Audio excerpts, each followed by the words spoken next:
Hello students, welcome to our YouTube channel Yashkul learning. Students, आज हम करेंगे क्लास 9 का बिहाई बुक में से lesson number 2 the sound of music के क्वेश्चन आंसर। और स्टूडेंट्स, सबसे पहले हम देखेंगे answer this question in a few words और कपल ऑफ सेंटेंस। यहाँ क्वेश्चन दिए गए, इनके आपको कुछ ही वर्ड्स में आंसर देने हैं। ओके, लेकिन आगे बढ़ने से पहले मैं आपसे रिक्वेस्ट करना चाहती हूँ, अगर आप चैनल पर नए हैं या अभी तक आपने चैनल को सब्सक्राइब नहीं किया है तो प्लीज़ चैनल को सब्सक्राइब कीजिए, वीडियो को लाइक कीजिए, ज़्यादा से ज़्यादा शेयर कीजिए और साथ में बेल आइकन प्रेस कीजिए। इसका बेनिफिट आपको ये होगा कि जैसे ही मैं न्यू वीडियो अपलोड करती हूँ तो सबसे पहले आपको इसका नोटिफिकेशन मिलेगा। Okay, so let's start. How old was Evelyn when she went to the Royal Academy of Music? Evelyn कितने साल की थी जब उन्हें रॉयल अकेडमी ऑफ म्यूजिक भेजा गया, मतलब म्यूजिक की रॉयल अकेडमी में भेजा गया। तो देखिए कितने साल की थी। Evelyn was 17 years old। Evelyn जो है 17 years की थी when she went to Royal Academy of Music, जब है रॉयल अकेडमी म्यूजिक में गई। ओके, कितने साल की थी Evelyn? 17 years old। Okay, second question देखिए, when was her deafness first noticed? उसकी डीफनेस, जिसकी हीरिंग पावर थी, मतलब सुनने की जो क्षमता वो खो चुकी थी, ऐसा कब पहली बार नोटिस हुआ? And when was it confirmed? और ये बात कन्फर्म कब हुई, मतलब इस बात का कब पता चला कि वो जिसकी हीरिंग पावर है वो खो चुकी है? ओके, आंसर देखिए, Evelyn's deafness was first noticed by her mother. Evelyn की जो डीफनेस थी, सुनने की जो क्षमता उसकी खो गई थी, उसके बारे में सबसे पहले नोटिस उसकी मदर ने किया था when she was 8 year old, जब वह 8 साल की थी। When she was 11 year old it was confirmed by a specialist, और जब वह 11 वर्ष की थी तो 11 वर्ष की एज में उसे एक स्पेशलिस्ट द्वारा कन्फर्म कर दिया गया कि वह अपनी हियरिंग पावर को खो चुकी है। नेक्स्ट क्वेश्चन देखिए, answer each of the question in a short paragraph. एक शॉर्ट पैराग्राफ में आपको इसके आंसर देने हैं। इट मीन्स 30 or 40 वर्ड्स में आपको आंसर देना होगा। Okay, who helped her to continue with music? Music को सीखने में उसकी किसने हेल्प की थी, कौन उसकी लगातार हेल्प करता रहा? What did he do and say? वह क्या करता था और क्या कहता था? ओके, तो आंसर देखिए, Ron Forbes a percussionist help Evelyn to continue with music. Ron Forbes ने उनकी, पर्जिनिस्ट मीन्स होता है जो म्यूजिक को जानता हो, जिसने म्यूजिक सीखा हुआ हो। तो रॉन फोर्ब्स ने एवलिन की लगातार म्यूजिक सीखने में हेल्प की। ही played 2 large drums to different notes। उसने 2 बड़े बड़े अलग अलग नोट के ड्रम बजाए। Then he asked Evelyn to sense the music। तब उसने एवलिन से कहा कि वो म्यूजिक को फील करे, सेंस करे। He asked her not to try to listen it to ears। उसने कहा कि इसे कानों से सुनने की कोशिश मत करो। Evelyn understood what he said। Evelyn समझ गई अब वो क्या कह रही हैं। ठीक है, एवलिन जो कुछ वो कह रहे थे, एवलिन उनकी बात को समझ गई कि म्यूजिक को कानों से ना सुन के अदर किसी वे से समझा जाए। And she felt the vibration of the music in various part of her body. जब रोम फोर में कहा कि इसे कानों से सुनने की कोशिश मत करो, किसी अदर वे से सुनो, तो उसने म्यूजिक की वाइब्रेशन को फील करना शुरू कर दिया। Various part of her body, अपनी बॉडी के अलग अलग पार्ट्स में उसने म्यूजिक को फील किया। ओके, नेक्स्ट क्वेश्चन देखिए, name the various places and causes for which Evelyn perform. ऐसे प्लेसेस बताने हैं, उनके कारण बताने हैं जहां जहां पर एवलिन ने परफॉर्म किया। ठीक है, Evelyn place for the regular concert. Evelyn जो थी वो रेगुलर कंसर्ट जो होते थे, इट मीन्स कंसर्ट मीन्स वो होता है जब बहुत सारी पब्लिक बैठी हो, ऑडियंस हो, ऑडियंस के सामने आप परफॉर्म करते हो। तो एवलिन जो है इस तरह के कंसर्ट रेगुलर करती रहती है। She also gives concert in prisons and hospital without any charge। वह prison means जेल और हॉस्पिटल में भी बिना किसी चार्ज के इस तरह के कंसर्ट देती है। She takes classes for young musicians. वह यंग म्यूजिशियन की, जो युवा कलाकार है, म्यूजिशियन है, संगीतकार है, उनकी क्लासेस भी लेती है। She perform in many countries also. उसने कई कंट्री में भी परफॉर्म किया है। Music was the only goal for her life. Music ही उसकी लाइफ का केवल एकमात्र लक्ष्य था। ओके, नेक्स्ट पार्ट देखिए, part third, answer the question in 2 और 3 पैराग्राफ्स। आपको 2 और 3 पैराग्राफ्स में इसका आंसर देना है। अभी जो ऊपर देखिए क्वेश्चन जो था ये 1 पैराग्राफ का था, आगे जो आंसर आ रहे हैं वो आपको 2 और 3 पैराग्राफ्स में देने हैं। इट मीन्स 100 to 150 वर्ड्स में आपको आंसर देना है। ओके, क्वेश्चन देखिए, how does Evelyn here music. Evelyn ने म्यूजिक कैसे सुना, वह म्यूजिक को कैसे सुनती है। आंसर देखिए, Evelyn is a deaf artist. Evelyn एक डीफ आर्टिस्ट है। She doesn't hear music through her ears but in some other ways. Music को वह अपने कानों से नहीं बल्कि किसी और ही तरीके से सुनती है। A percussionist Ron Forbes taught her how to sense music without hearing it. Percussionist जो रोप फोर्ब्स था, पर्सनिस्ट मीन्स संगीतकार, जो संगीतकार रोप फोर्ब्स था उसने एल्विन को सिखाया कि वो म्यूज़िक को किस तरह से महसूस करे, म्यूज़िक की जो वाइब्रेशन है इसको कैसे सुने। He played 2 drums to different notes. उसने अलग अलग नोट्स के 2 ड्रम बजाए। Then he asked Evelyn not to listen through her ears. तब उसने एल्विन से कहा कि वह उसे अपने कानों से ना सुने। He asked her to sense it some other way. उसने कहा कि वो उसे किसी दूसरे ही तरीके से फील करे, महसूस करे। And now Evelyn sensed certain notes in different part of her body. और जब उसने रोमफोर्ड ने कहा कि उसको दूसरे तरीके से फील करे तो एवलिन जो थी उसने महसूस किया इन सभी नोट्स को, जो अलग अलग नोट्स बजाए थे इन्हें अपने बॉडी के प्रत्येक हिस्से में फील किया। Thus, Evelyn learned to open her mind and body to sound and vibration. और इस प्रकार से एवलिन ने अपने बॉडी और माइंड दोनों को ही खोल दिया म्यूजिक सीखने के लिए, मतलब साउंड को फील करने और वाइब्रेशन को फील करने के लिए अपने पूरी बॉडी और माइंड को उसने ओपन कर लिया। Music टिंगल्ड in her skin, her cheek bone and even her hair. Music अब उसके बोन में, इसकी स्किन में, उनके बालों में बिल्कुल रम गया। टिंगल मतलब रम जाना।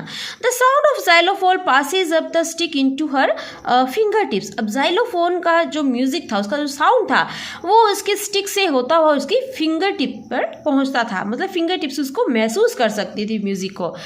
Bye leaning against the drum, जब वो ड्रम बजे उस ड्रम की जो साउंड थी, she can feel the resonances following into her body. उसने उसकी सभी धुन को, म्यूजिक की जो बीट होती है ड्रम की, उसे अपनी बॉडी में दौड़ता हुआ महसूस किया। She removes her shoes on wooden platform to let the vibration pass through her bare feet and up her legs. अब उसने वुडन प्लेटफॉर्म पे वो क्या करती थी, वुडन जब प्लेटफॉर्म होता था, लकड़ी का प्लेटफॉर्म, वहाँ पर वो अपने शूज़ खोल देती थी, उतार देती थी, ताकि जो वाइब्रेशन है म्यूज़िक की वो उसके बेयर फीट यानी कि नग्न पैरों से और उसके जो नग्न पैरों से होती हुई, उसकी टांगों से होती हुई उसको वाइब्रेशन को वो फील कर सके, इस पैरों के थ्रू, अपने लेग्स के थ्रू। ठीक है, तो इसलिए वो अपने शूज़ तक उतार देती थी म्यूज़िक को फील करने के लिए। तो इस तरह से स्टूडेंट्स एवलिन ने म्यूजिक सीखा। ओके, नेक्स्ट करते हैं कुछ एडिशनल क्वेश्चन यहाँ दिए हुए हैं। What challenge did Evelyn face. Evelyn ने कौन कौन से चैलेंज फेस किए। देखिए, वो डीफ थी, डीफ होने के बावजूद उसने म्यूजिक सीखना था, तो उसको काफ़ी सारे चैलेंज यहाँ पर फेस करने पड़े। और वो कौन कौन से थे देखिए। Evelyn was deaf, Evelyn deaf थी। Yet she wanted to be a musician, फिर भी वो एक म्यूजिशियन बनना चाहती थी, संगीतकार बनना चाहती थी। It was a big challenge for her to stand as musician before those who had the capacity to hear. अब यह उसके लिए बहुत बड़ा चैलेंज था उन म्यूजिशियन के सामने खड़े रहना जो सुन सकते थे। But she prevailed over this deficiency and became a celebrated musician. लेकिन उसने अपनी इस कमी को हावी नहीं होने दिया और वो एक बहुत ही सेलिब्रेटेड म्यूजिशियन बनी। Okay, second question, when did Evelyn's mother notice something wrong with her. Evelyn की मदर ने कब नोटिस किया कि उसके साथ कुछ ना कुछ गलत हो रहा है। आंसर देखिए, when Evelyn was 8 years old her mother noticed something wrong with her। जब एवलिन 8 years की थी तो उसकी मदर ने नोटिस किया कि इसके साथ कुछ ना कुछ गलत हो रहा है। She notice it when Evelyn was waiting to play the piano. और उसने तब नोटिस किया जब एवलिन जो है पियानो प्ले करने के लिए वेट कर रही थी। They called her name but Evelyn didn't move. वहाँ पर जब उसकी टर्न आई तो उसका नाम बार बार पुकारा जा रहा था, लेकिन वो अपनी सीट से मूव भी नहीं हुई। She knew that Evelyn had not deliberately ignored her call. और वह जानती थी, जो उसकी मदर थी एवलिन की, वो जानती थी कि एवलिन जो है वो डेलिबरेटली मतलब जानबूझकर, तो उसकी मदर जानती थी कि एवलिन यह सब जानबूझकर इग्नोर नहीं कर रही है, उनकी जो आवाज़ को जब वो बार बार पुकार रहे हैं उसे वो जानबूझकर इग्नोर नहीं कर रही है, इस बात का उसकी मदर को पता था। ठीक है, तो 8 ईयर में उसे पता लगा उसकी मदर को कि इसको कुछ ना कुछ प्रॉब्लम है। अब आगे देखिए next question number 3, what were Evelyn's parents advised to do, Evelyn के पेरेंट्स को क्या करने की सलाह दी गई थी। The headmistress of Evelyn's school urged her parents to take her to the specialist doctor. एवलिन्स के स्कूल की जो हेडमिस्ट्रेस थी उसने उनके पेरेंट्स से कहा कि वो उसे किसी स्पेशलिस्ट के पास लेके जाए, जो स्पेशलिस्ट है डॉक्टर उनके पास लेके जाए, उन्हें दिखाएं।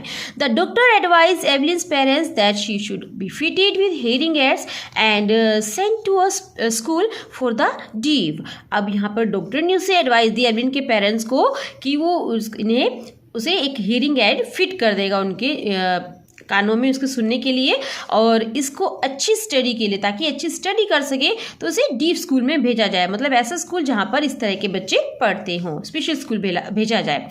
Only then she could be taught properly, केवल तभी वह सही तरीके से पढ़ सकती है, कुछ सीख सकती है। ठीक है, तो ये सब एडवाइस एक डॉक्टर ने उनके पेरेंट्स को दी थी। ठीक है, उसकी हेड मिस्ट्रेस ने तो क्या एडवाइस दी कि वो उसे स्पेशलिस्ट के पास लेके जाए, और जब स्पेशलिस्ट के पास लेके गए और उन्हें बिल्कुल क्लियर कर दिया कि इन्हें सुनने की जो नर्व सिस्टम जो है, इनका हियरिंग पावर जो है वो डेड हो चुकी है, मतलब इन्हें कुछ भी सुनाई नहीं देता, तो उन्होंने कहा था कि इनके कानों में वो हियरिंग एड फिट कर देंगे और इन्हें पढ़ने के लिए स्पेशल स्कूल भेजा जाए, तभी ये प्रॉपर वे से सीख सकती हैं।